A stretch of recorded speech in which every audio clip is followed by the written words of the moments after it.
আসসালামু আলাইকুম। আজকে আমরা আলোচনা করব নবম এবং দশম শ্রেণীর বাংলাদেশ ও বিশ্ব পরিচয় অর্থাৎ সমাজ বইয়ের দ্বাদশ অধ্যায় থেকে দ্বাদশ অধ্যায়ের 161, 162 এবং 163 পৃষ্ঠায় অনুশীলনে তোমাদেরকে যে বহু নির্বাচনী প্রশ্ন, সংক্ষিপ্ত প্রশ্ন, একই সাথে যে সৃজনশীল প্রশ্নগুলি দেওয়া হয়েছে, এই ক্লাসে আমরা সেগুলির সমাধান বা উত্তরগুলি করে ফেলবো। তো চলো আলোচনাটি শুরু করা যাক। শুরু করছি পরম করুণাময় মহান আল্লাহ তাআলার নামে।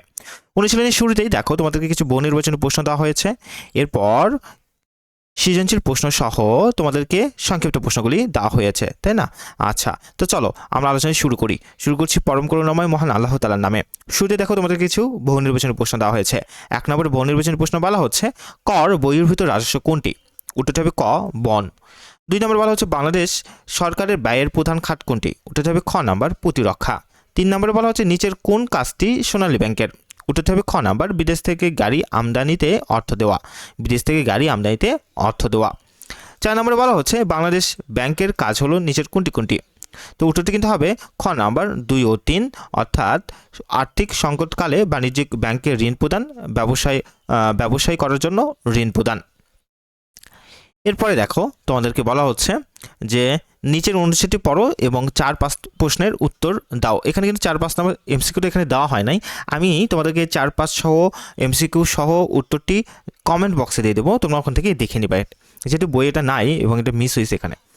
এবার দেখো আমরা সৃজনশীল প্রশ্নের উত্তরগুলো পর্যায়ক্রমে দেখে ফেলি। সর্বপ্রথম 1 নম্বর সৃজনশীল প্রশ্নের উত্তরটি একটু দেখি চলো। 1 নম্বর সৃজনশীল প্রশ্নের ক নম্বরে তোমাদেরকে বলা হচ্ছে কর রাজস্ব কি? উত্তর: সরকারের দেশের জনগণ, ব্যবসা ও বিভিন্ন প্রতিষ্ঠানের উপর আইনি বাধ্যকতার মাধ্যমে যে বাধ্যতামূলক কর বা ট্যাক্স, যেমন আয়কর, ভ্যাট, আমদানি শুল্ক ইত্যাদি ধার্য করে, তা থেকে প্রাপ্ত আয়কে কর রাজস্ব বলে। খ নম্বরে বলা হচ্ছে চিহ্নিত মুদ্রা কি? ব্যাখ্যা করো। উত্তর: যেসব ধাতব মুদ্রার উপর কোনো নির্দিষ্ট চিহ্ন, সিল বা প্রতীক অঙ্কিত থাকে এবং যা প্রাচীনকালে বিনিময়ের মাধ্যম হিসেবে ব্যবহৃত হতো তাকে চিহ্নিত মুদ্রা বলা হয়। প্রাচীন ভারত, বিশেষ করে খ্রিস্টপূর্ব 6শ থেকে 2য় শতকের মধ্যে এই সময়টুকু জুড়ে এই ধরনের মুদ্রা ব্যাপকভাবে পরিচালিত ছিল। এগুলো সাধারণত রূপা বা তামার টুকরো কেটে তৈরি করা হতো এবং এগুলো কোনো নির্দিষ্ট জ্যামিতিক আকার ছিল না। এরপর গ এবং ঘ নম্বর প্রশ্নের জন্য আমাদের কিন্তু উদ্দীপক দেওয়া হয়েছে। উদ্দীপকটা আমরা পড়ে ফেলি, তাহলে খুব সহজে বুঝতে পারবো। উদ্দীপকে দেখো দুটো দৃশ্যকল্প দেওয়া আছে। দৃশ্যকল্প 1-এ বলা হচ্ছে রতন কৃষি কাজের সুবিধার জন্য জমি বন্ধক রেখে ব্যাংক থেকে 5 লক্ষ টাকা ঋণ নিয়ে সেচ যন্ত্র ক্রয় করে। এরপর দৃশ্যকল্প 2-এ বলা হচ্ছে বাবুল বাড়ি বন্ধক রেখে ওপর একটি ব্যাংক থেকে 20 লক্ষ টাকা ঋণ নিয়ে একটি পোশাক তৈরির কারখানা স্থাপন করেন। ঠিক এখান থেকে গ নম্বর বলা হচ্ছে দৃশ্যকল্প 1-এ রতন যে ব্যাংকে থেকে ঋণ নিয়েছে তার কার্যক্রমটি ব্যাখ্যা করো। তো উত্তরটি আমরা দেখি চলো। দেখো, দৃশ্যকল্প 1-এ রতন কৃষিকাজের সুবিধার জন্য নিজের জমি বন্ধক রেখে ব্যাংক থেকে 5 লক্ষ টাকা ঋণ নিয়ে একটি সেচ যন্ত্র ক্রয় করেছেন।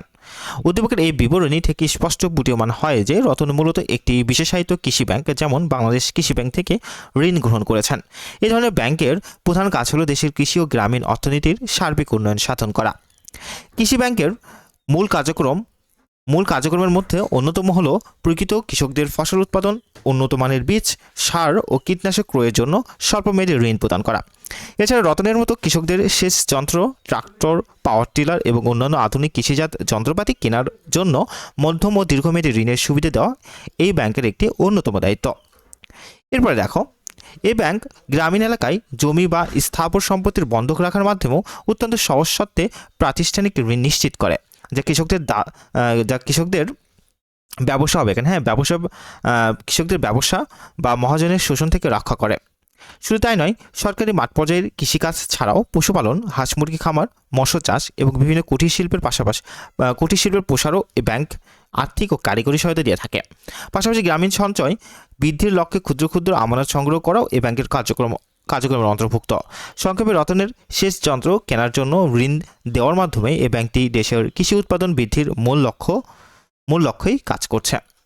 এরপর দেখো, ঘ নম্বরে তোমাদেরকে বলা হচ্ছে দৃশ্যকল্প 2-এ বাবুল যে ব্যাংক থেকে ঋণ নিয়েছেন অর্থনীতিতে উক্ত ব্যাংকটির ভূমিকা গুরুত্বপূর্ণ বিশ্লেষণ করো। উত্তর দেখো, দৃশ্যকল্প 2-এ বাবুল তার বাড়ি বন্ধক রেখে একটি ব্যাংক থেকে 20 লক্ষ টাকা ঋণ নিয়ে একটি পোশাক তৈরির কারখানা স্থাপন করেছেন। বৃহৎ বা মাঝারি শিল্পে এমন দীর্ঘমেয়াদী ও বড় অঙ্কের অর্থায়ন করার কাজটি মূলত বিশেষায়িত শিল্প ব্যাংক, যেমন বাংলাদেশ ডেভেলপমেন্ট ব্যাংক বা বাণিজ্যিক ব্যাংকের শিল্প ঋণ শাখা করে থাকে। একটি দেশের সামগ্রিক অর্থনৈতিক প্রবৃদ্ধি ও কাঠামোগত রূপান্তরে এ ধরনের ব্যাংকের ভূমিকা অত্যন্ত গভীর ও গুরুত্বপূর্ণ। শিল্প ব্যাংকের প্রধান কাজ হলো নতুন নতুন উদ্যোক্তা তৈরি করা এবং কলকারখানা স্থাপনের জন্য বিপুল পরিমাণের দীর্ঘমেয়াদী পুঁজির যোগান দেওয়া, যা সাধারণ বাণিজ্যিক ব্যাংক সহজে দিতে চায় না। বাবুল যে পোশাক কারখানাটি স্থাপন করেছেন তা দেশের শিল্পায়নকে ত্বরান্বিত করার পাশাপাশি সরাসরি বিশাল কর্মসংস্থান সৃষ্টি করবে। বেকারত্ব দূরকরণ ও মানব সম্পদের সঠিক ব্যবহারের ক্ষেত্রে এই ব্যাংকের অর্থায়ন পরোক্ষভাবে কাজ করে। তাছাড়া তৈরি পোশাক খাত বাংলাদেশের অর্থনীতিতে বৈদেশিক মুদ্রা অর্জনের প্রধান উৎস। শিল্প ব্যাংকের ঋণের সহায়তা যখন বাবুলের মতো উদ্যোক্তারা কারখানা গড়ে তোলেন, তখন দেশের রপ্তানি আয় বহুগুণে বৃদ্ধি পায় এবং বৈদেশিক মুদ্রার রিজার্ভ শক্তিশালী হয়। শিল্প খাতের এই বিকাশ দেশের অভ্যন্তরীণ উৎপাদন বা জিডিপি বৃদ্ধিতে সরাসরি অবদান রাখে এবং দেশকে স্বনির্ভর হতে সাহায্য করে। পরিশেষে বলা যায়, দীর্ঘমেয়াদী মূলধন সরবরাহ, শিল্পায়ন, কর্মসংস্থান সৃষ্টি এবং রপ্তানি বাণিজ্য গতি আনার মাধ্যমে উদ্যোগের নির্দেশিত শিল্প ব্যাংকটি দেশের অর্থনৈতিক এক অনস্বীকার্য অত্যন্ত গুরুত্বপূর্ণ ভূমিকা পালন করছে। প্রশ্ন উত্তরগুলি একটু বড় মনে হতে পারে তোমাদের কাছে, কিন্তু একদম পারফেক্ট উত্তরটি দেওয়া আছে এখানে। তোমরা চাইলে একটু করে ছোট করে ধারণা নিয়ে লিখতে পারো কিন্তু। এরপর আমরা 2 নম্বর সৃজনশীল প্রশ্ন উত্তরগুলি পর্যায়ক্রমে দেখে ফেলি। চলো দেখো, 2 নং সৃজনশীল প্রশ্নে তোমাদেরকে কিন্তু একটি উদ্দীপক সহ 4টি প্রশ্ন করা হয়েছে, তাই না? চলো আমরা ক খ গ খ পর্যায়ক্রমে উত্তরগুলি একটু দেখে ফেলি। ক নম্বরে বলা হচ্ছে যে সম্পূরক শুল্ক কাকে বলে। দেখো, দেশের অভ্যন্তরে উৎপাদিত বা আমদানি করা কোনো পণ্য ও সেবার উপর আমদানি শুল্ক বা আবগারি শুল্ক অথবা মূল্য সংযোজন করে ভ্যাট আরোপের পর অতিরিক্ত যে বিশেষ শুল্ক আরোপ করা হয় তাকে সম্পূরক শুল্ক বলে। তো এটুকু লিখলে কিন্তু উত্তরটি হয়ে যাবে। ব্যাটটি আরেকটু আসছে, তোমরা চাইলে দিতে পারো, না চাইলেও সমস্যা নেই। খ নম্বরে বলা হচ্ছে দেখো, যে বাংলাদেশ সরকারের ব্যয়ের অন্যতম প্রধান খাতটি বর্ণনা করো। উত্তরটি দেখো, বাংলাদেশ সরকারের ব্যয়ের অন্যতম প্রধান খাত হলো প্রতিরক্ষা খাত এবং শিক্ষা প্রযুক্তি খাত।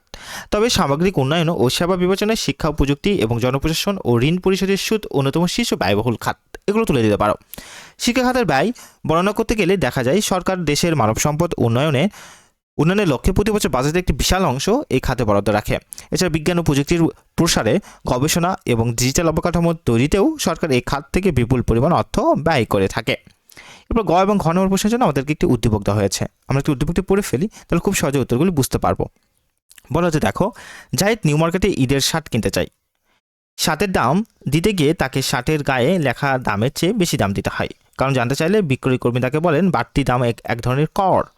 জাহিদের বাবা একজন সরকারি চাকরিজীবী। জাহিদ বাসায় এসে সব ঘটনা বাবাকে বর্ণনা করলে বাবা বলেন তিনিও সরকারকে কর দেন, তাই না? তো এখান থেকে গ নম্বর প্রশ্ন তোমাদেরকে বলা হচ্ছে জাহিদ যে কর দেয় তার স্বরূপ ব্যাখ্যা করো। আচ্ছা, তো দেখো উত্তরটি আমরা দেখি। উত্তরটি খুব ছোট হবে, তো এভাবে তোমরা উত্তরটি করে ফেলবা। দেখো, উদ্দীপকে জাহিদ নিউ মার্কেটের ঈদের শার্ট কিনতে গিয়ে শার্টের গায়ে লেখা দামের চেয়ে যে বাড়তি টাকা দিল তা মূলত পরোক্ষ কর বা মূল সংযোজন কর বা ভ্যাট। যে করের প্রাথমিক ভার এবং চূড়ান্ত ভার ভিন্ন ভিন্ন ব্যক্তির উপর পড়ে তাকে পরোক্ষ কর বলে। দৃশ্যকল্প অনুযায়ী জাহিদ যখন শার্টটি ক্রয় করে তখন শার্টের মূল দামের সাথে একটি নির্দিষ্ট হারে কর বা ভ্যাট যোগ করে বিক্রেতার কাছে থেকে আদায় করেন। জাহিদ সরাসরি সরকারি কোষাগারে এই কর জমা দেয়নি। সে শার্টের মূল্যর সাথে এই করটি বিক্রেতাকে দিয়েছে এবং বিক্রেতা তার সরকারের নিকট পৌঁছাবেন। এখানে করের আপাতত ভার পোশাক উৎপাদনকারী বা বিক্রেতার উপর পড়লেও চূড়ান্ত ভার বা করের বোঝা জাহিদের মতো সাধারণ ভোক্তার উপর স্থানান্তরিত হয়েছে। এটি পরোক্ষ কর বা ভ্যাটের মূল স্বরূপ, যেখানে পণ্য বা সেবা ক্রয়ের মাধ্যমে সাধারণ মানুষ অজান্তে সরকারকে কর প্রদান করে থাকে। এবার ঘ নম্বর প্রশ্ন বলা হচ্ছে জাহিদের বাবা যে কর দেন তার সরকারের আয়ের একটি গুরুত্বপূর্ণ উৎস বিশ্লেষণ করো। উত্তর দেখাও। উদ্দীপকে জাহিদের বাবা একজন সরকারি চাকরিজীবী এবং তিনি সরকারকে যে কর দেন তা হলো প্রত্যক্ষ কর বা আয়কর, অর্থাৎ ইনকাম ট্যাক্স। কোনো ব্যক্তির আয়ের উপর সরকারি যে কর ধার্য করা হয় এবং যার বোঝা অন্য কারো উপর স্থানান্তর করা যায় না তাকে প্রত্যক্ষ কর বলে। বাংলাদেশ সরকারের রাজস্ব আয়ের অভ্যন্তরীণ উৎসগুলোর মধ্যে এই আয়কর অত্যন্ত গুরুত্বপূর্ণ একটি খাত। দেশের অর্থনীতিতে জাহিদের বাবার মতো চাকরিজীবী ও পেশাজীবীদের দেওয়া আয়করের ভূমিকা অপরিসীম। প্রথমত, এই কর থেকে প্রাপ্ত অর্থ সরাসরি সরকারের কোষাগারে জমা হয়, যা সরকারের অভ্যন্তরীণ রাজস্বের একটি স্থায়ী ও নির্ভরযোগ্য ভিত্তি তৈরি করে। দেশের রাস্তাঘাট, সেতু, বিদ্যুৎ কেন্দ্র ও অন্যান্য মেগা প্রকল্পগুলোর মতো অবকাঠামোগত উন্নয়নে এই করের অর্থ সরাসরি ব্যবহৃত হয়। দ্বিতীয়ত, আয়কর দেশের অর্থনৈতিক ও সামাজিক বৈষম্য দূর করতে সাহায্য করে, কারণ যার আয় যত বেশি তাকে তত বেশি হারে কর দিতে হয়। এই সংগৃহীত অর্থ দিয়ে সরকার আবার দরিদ্র ও অনগ্রসর জনগোষ্ঠীর কল্যাণে সামাজিক নিরাপত্তা বেষ্টনী ও বিভিন্ন সাহায্য কর্মসূচি পরিচালনা করেন। তো এই ছিল এখান থেকে সৃজনশীল প্রশ্নের উত্তরটি। আর পরিশেষে এটুকু তোমরা একটু লিখতে পারো, দেখে ফেলতে পারো। তো চলো এরপর আমরা সংক্ষিপ্ত প্রশ্ন উত্তরগুলি একটু পর্যায়ক্রমে দেখে ফেলি। দেখো এখান থেকে কিন্তু 4টা সংক্ষিপ্ত প্রশ্ন তোমাদেরকে দেওয়া হয়েছে।